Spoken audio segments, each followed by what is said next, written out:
Le format de la rencontre des SAR est tout à fait différent de celui des étapes précédentes. Le maréchal du Tchad Idriss Déby Itno, président de la République, chef de l'État, a réuni à la fois les autorités administratives, chefs militaires, leaders religieux, chefs traditionnels, jeunes, femmes et cadres de la province du Moyen-Chari.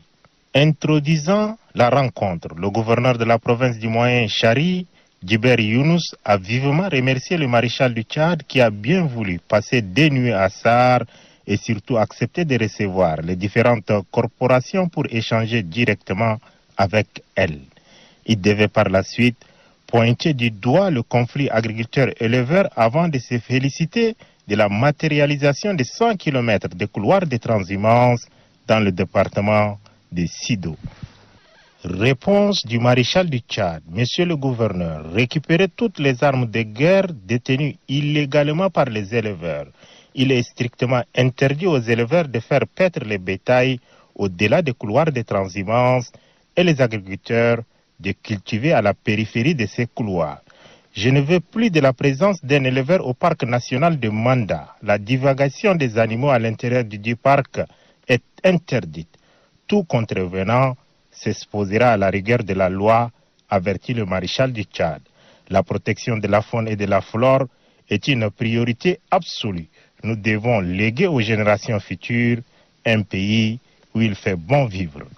Chemin faisant, le maréchal du Tchad interdit formellement aux militaires de pratiquer l'élevage. Vous êtes des militaires et non des éleveurs. Vous devez protéger la population et non constituer un danger pour elle. Faisons la différence entre le métier d'armes et celui d'éleveur. Les mêmes instructions concernant la levée des barrières, la relève et ou affectation de tous les éléments des forces de défense et de sécurité et fonctionnaires ayant mis plus de 3 ans dans une localité est réitérée ici à SAR. Informé des agissements d'un hors-la-loi répondant au nom de Ramadan qui sévit à Korbol, le maréchal du Tchad Idriss Déby Itno, président de la République, chef de l'État, a déclaré que 30 véhicules militaires sont attendus à SAR dès ce 10 novembre.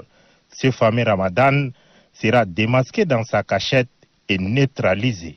Des bus flambants neufs destinés aux étudiants des instituts et universités seront livrés à SAR avant la fin du mois de novembre.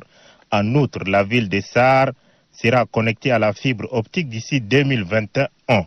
Il est prévu également la construction d'un centre multimédia, le redémarrage du chantier de construction du tronçon Kiabé-Singako, l'aménagement de 387 km de routes et pistes rurales, la construction à SAR d'une centrale solaire de 30 MW et le redémarrage de tous les projets et programmes en arrêt au Moyen-Chari. Monsieur le gouverneur, remplissez-moi les prisons de tous ceux qui s'adonnent au mariage précoce, pratiquent les mutilations génitales féminines et excellent dans la violence faite aux femmes. Je les déporterai à Korotoro pour qu'ils aillent méditer sur leur sort. Je suis sérieux et je le ferai, a martelé le maréchal du Tchad, Idriss Déby Itno, président de la République, chef de l'État. Le même langage de fermeté est tenu par le maréchal du Tchad en direction des cadres de la province. Arrêtez vos guéguerres de leadership et vos querelles politiciennes pour permettre à la population du Moyen-Chari de vivre en paix, leur a-t-il recommandé.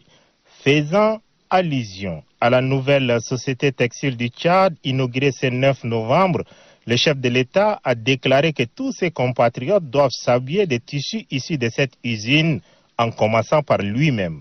Enfin, le président de la République a remercié du fond du cœur la population du Moyen-Chari en général et celle de SAR en particulier pour leur forte mobilisation et surtout la chaleur de l'accueil.